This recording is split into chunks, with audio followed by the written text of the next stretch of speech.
Бүгүн Кыргызстанда Манас эпосунун күнү белгиленип жатат. Буга байланыштуу президент Садыр Жапаров кыргызстандыктарды куттуктап, эпосту жайылтуу боюнча аткарылып аткан иштер тууралуу маалымат берди. Мамлекет башчысы куттуктоосунда Манас эпосунун кыргыз эли үчүн мааниси орду чоң экенин белгилеген. Ошондой эле Манас эпосу Кыргызстандын желек, герб жана гимн сыяктуу эле орду бардыгын жана Кыргызстандын улуттук иденттүүлүк символу экенин айткан. Манас эпосу Манас, Семетей жана Сейтек үчүлтүгүнөн турат. Эпостун манасчы Сагынбай Орозбаковдон 1920-жылдары жаздырылып алынган 19 000 саптан жана манасчы Саякбай Каралаевден жаздырылып алынган 937 000ден ашуун саптан турган варианты классикалык болуп саналат.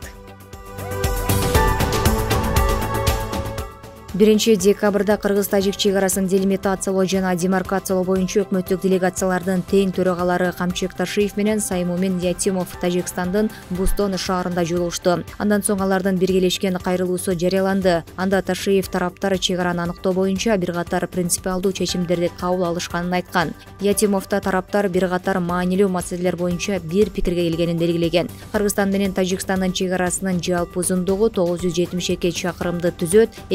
2002-жылдан 2020-жылдарга чейин 519 километр такталса, 2022-жылы эки өлкөнүн президенттери жолукканда жалпысынан 664 чакырым тилке боюнча орток пикир бар экенин ырасташкан.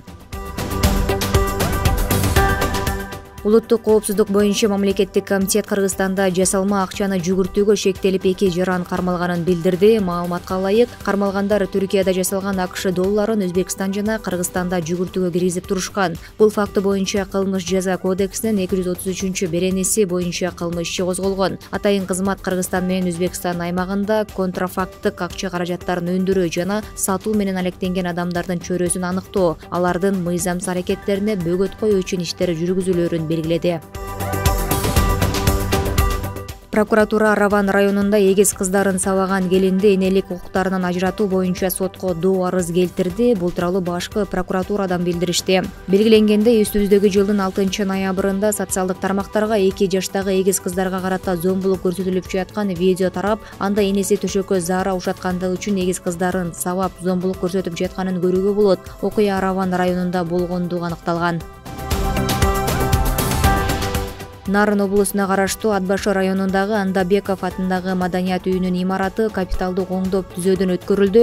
Бул тууралуу мамлекеттик курулуш агенттигинен билдирди. Маданият үйү 1991-жылы ишмердүүлүгүн баштаган, пайдаланууга тапшырылгандан бери бир да жолу оңдоп түзөөдөн өткөрүлгөн эмес. Чатырынан суу тамып, дубалдарынан жарака кетип, эмеректери, эшик терезелеринин эскилиги жеткен. Мамлекеттик курулуш тарабынан Маданият үйүнүн имараты толугу менен оңдолуп, буга чейин иштебей турган жылуулук системасы калыбына келтирилди. Бүгүнкү күндө объекттин курулуш иштери дээрлик аяктап калды, жыл аягына чейин пайдаланууга берилет.